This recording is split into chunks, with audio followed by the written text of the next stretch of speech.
ओम शांति। 17/1/2021 के व्यक्त बाप दादा के रिवाइज है 14/10/87 के महावाक्यों में बाबा ने कहा। ऊपर का हेडलाइन है ब्राह्मण जीवन, बाप से सर्व संबंध अनुभव करने की जीवन। अब एक नज़र मुख्य पॉइंट पर डालेंगे। बाबा ने कहा संगम युग अर्थात मिलन मनाने का युग। ऐसे युग में ऐसा श्रेष्ठ मिलन मनाने के विशेष पाठधारी आप आत्माएं हो। बाप दादा भी ऐसे कोटों में कोई श्रेष्ठ भाग्यवान आत्माओं को देख हर्षित होते हैं और दिल और स्मृति दिलाते हैं। आदि से अंत तक कितनी स्मृतियां दिलाई है, याद करो तो लंबी लिस्ट निकल आएगी। इतनी स्मृतियां दिलाई है जो आप सभी स्मृति स्वरूप बन गए हो। भक्ति में आप स्मृति स्वरूप आत्माओं के यादगार रूप में भी भक्त भी हर समय सिमरन करते रहते हैं। आप स्मृति स्वरूप आत्माओं के हर कर्म की विशेषता का सिमरन करते रहते हैं। कहा हर कदम में भिन्न भिन्न स्मृति स्वरूप का अनुभव करते चलो। जैसा समय जैसा कर्म वैसा स्वरूप की स्मृति इमर्ज रूप में यानी प्रत्यक्ष रूप में अनुभव करो। जैसे अमृत वेले दिन का आरंभ होते बाप से मिलन मनाते मास्टर वरदाता से वरदान लेने वाली श्रेष्ठ आत्मा हूँ। डायरेक्ट भाग्य विधाता द्वारा भाग्य प्राप्त करने वाली पद्मा पदम भाग्यवान आत्मा हूँ। इस श्रेष्ठ स्वरूप को स्मृति में लाओ। वरदानी समय है, वरदाता विधाता साथ में है। फिर चौथी पॉइंट में बाबा ने कहा भिन्न भिन्न समय के भिन्न भिन्न स्मृति स्वरूप के अनुभव में कितना नशा होगा। ऐसे सारे दिन में हर कर्म में बाप के साथ स्मृति स्वरूप बनते चलो। कभी भगवान का सखा व साथी का रूप, कभी जीवन साथी का रूप, कभी भगवान मेरा मुर्बी बच्चा है अर्थात पहला हकदार पहला बारिश है। पॉइंट में बाबा ने कहा ऐसा बहुत सुंदर और बहुत लायक बच्चा होता है तो माँ बाप को कितना नशा रहता है कि मेरा बच्चा कुल दीपक है, वह कुल का नाम वाला करने वाला है। जिसका भगवान बच्चा बन जाए उसका नाम कितना वाला होगा, उसके कितने कुल का कल्याण होगा।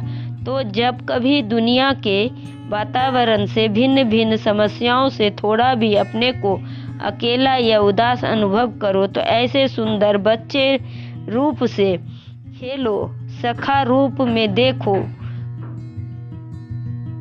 तो कभी थक जाते हो तो माँ के रूप में गोदी में सो जाओ, समा जाओ। कभी दिल शिकस्त हो जाते हो तो वो सर्वशक्तिवान स्वरूप के से मास्टर सर्वशक्तिवान के स्मृति स्वरूप का अनुभव करो तो दिल शिकस्त से दिल खुश हो जाएंगे। भिन्न भिन्न संबंधों से भिन्न भिन्न अपने स्वरूप के स्मृति को इमर्ज रूप में अनुभव। प्रीत ना है तो आप जैसी बड़े से बड़ी प्रवृत्ति किसकी भी नहीं। एक सेकंड भी आपको फुर्सत नहीं है, क्योंकि भक्ति में भक्त के रूप में भी गीत गाते रहते थे कि बहुत दिनों के बाद प्रभु आप मिले हो तो गिन गिन के हिसाब पूरा लेंगे। फिर बाबा ने कहा कितनी बड़ी प्रवृत्ति है, इसी प्रवृत्ति के आगे वह छोटी सी प्रवृत्ति आकर्षित नहीं करेगी और सहज स्वतः ही देह सहित देह के सब संबंध और देह के पदार्थ व प्राप्तियों से नष्टो मोह स्मृति स्वरूप हो जाएंगे। यही लास्ट पेपर माला के नंबरवार मणके बन जाएंगे। फिर बाबा ने कहा जब अमृत बेले से योग निद्रा तक भिन्न भिन्न स्मृति स्वरूप के अनुभवी हो जाएंगे तो बहुत काल के स्मृति स्वरूप का अनुभव अंत में स्मृति स्वरूप के क्वेश्चन में पास विथ ऑनर बना देगी। बहुत रमणीक जीवन का अनुभव करेंगे क्योंकि जीवन में हर एक मनुष्य आत्मा की पसंदी वैरायटी हो, यही चाहते हैं। संबंध के बीच कोई भी छोटा या हल्का आत्मा का संबंध मिक्स हो जाता है तो सर्व संबंध समाप्त हो जाता है और यथाशक्ति की लाइन में आ जाते हैं। ब्राह्मणों की भाषा में हर बात में सर्व शब्द आता है। जहाँ सर्व है वहाँ ही संपन्नता है। अगर दो कला भी कम हो गई तो दूसरी माला के मन के बन जाते हैं। इसलिए सर्व संबंधों के सर्व स्मृति स्वरूप बनो। फिर बाबा ने कहा आज दिल्ली दरबार वाले राज्य दरबार वाले हो या दरबार में सिर्फ देखने वाले हो, दरबार में राज्य करने वाले और देखने वाले दोनों ही इकट्ठे हैं। आप सब कौन हो? दिल्ली के दो विशेषताएं हैं। एक दिल्ली दिलाराम की दिल है, दूसरा गद्दी का स्थान है। दिल है तो दिल में कौन रहेगा? दिलाराम। और तो दिल दिल्ली निवासी अर्थात दिल में सदा दिलाराम को रखने वाले। ऐसे अनुभवी आत्मा अभी से स्वराज अधिकारी सो विश्व भविष्य में विश्व राज अधिकारी। फिर बाबा ने कहा बेहद सेवा का बहुत अच्छा साधन मिला है, चाहे देश में चाहे विदेश में। जैसे नाम वैसे ही सुंदर कार्य। नाम सुन कर के भी सभी को उमंग आ रहा है। सर्व के स्नेही सहयोग से सुखमय संसार यह लंबा कार्य है, 1 वर्ष से भी अधिक है। फिर बाबा ने कहा सर्व के सहयोगी जैसे कार्य का नाम है वैसे ही स्वरूप बन सर्व सहज कार्य करते रहेंगे तो मेहनत निमित्त मात्र और सफलता पदम गुना अनुभव करते रहेंगे। ऐसे अनुभव करेंगे जैसे करण करावनहार निमित्त बनाए करा रहा है, मैं कर रहा हूँ नहीं, इससे सहयोगी नहीं बनेंगे। करण करावनहार करा रहा है, चलाने वाला कार्य को चला रहा है। जैसे आप सभी को जगदम्बा का स्लोगन याद है ना, हुक्मी हुकुम चला रहा है, यही स्लोगन सदा स्मृति में रखो। फिर बाबा ने कहा कितना भी बड़ा कार्य है यह कोई कह नहीं सकता कि हमको तो सेवा का चांस नहीं मिलता है।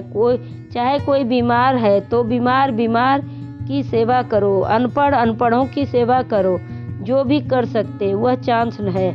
अच्छा बोल नहीं सकते तो मनसा वायुमंडल से सुख की वृत्ति, सुखमय स्थिति से सुखमय संसार बनाओ। कोई भी बहाना नहीं दे सकता है कि मैं नहीं कर सकता हूँ, समय ही नहीं है। उठते बैठते 10-10 मिनट सेवा करो। उंगली तो देंगे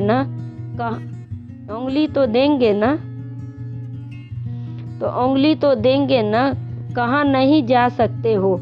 तबीयत ठीक नहीं है तो घर बैठे करो, लेकिन सहयोगी बनना है जरूर, तथा तब सर्व का सहयोग मिलेगा। फिर बाबा लास्ट में कहा स्वयं भी उमंग में है और सर्व का सहयोग भी उमंग उत्साह से मिलता रहता है। उमंग उत्साह को उत्साह मिलता है, यह भी मिलन हो रहा है। तो खूब धूमधाम से इस कार्य को आगे बढ़ाओ। जो भी उमंग उत्साह से बनाया है और बाप के सर्व ब्राह्मणों के सहयोग से, शुभ कामनाओं से, शुभ भावनाओं से और भी आगे बढ़ता रहेगा।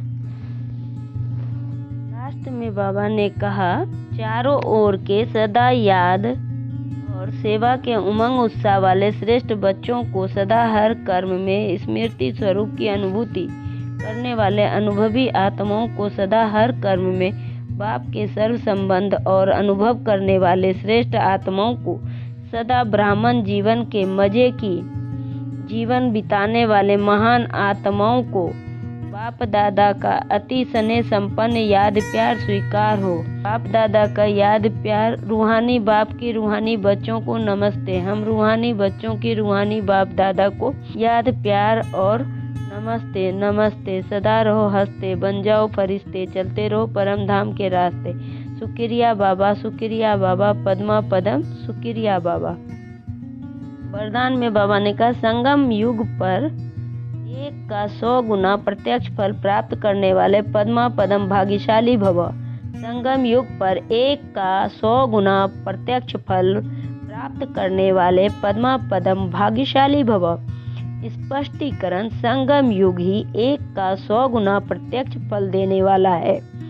सिर्फ एक बार संकल्प किया कि मैं बाप का हूँ, मैं मास्टर सर्वशक्तिमान हूँ, तो मायाजीत बनने का, विजय बनने के नशे का अनुभव होता है।